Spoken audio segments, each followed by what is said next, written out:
कोरोनाबाधितांच्या संख्येत वाढ, 385 नव्या रुग्णांची भर।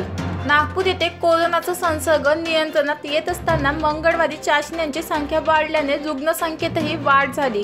385 रुग्णांचे निदान झाले। विशेष म्हणजे जुलै महिन्यानंतर पहिल्यांदाच शहरात एका मृत्यूची नोंद झाली।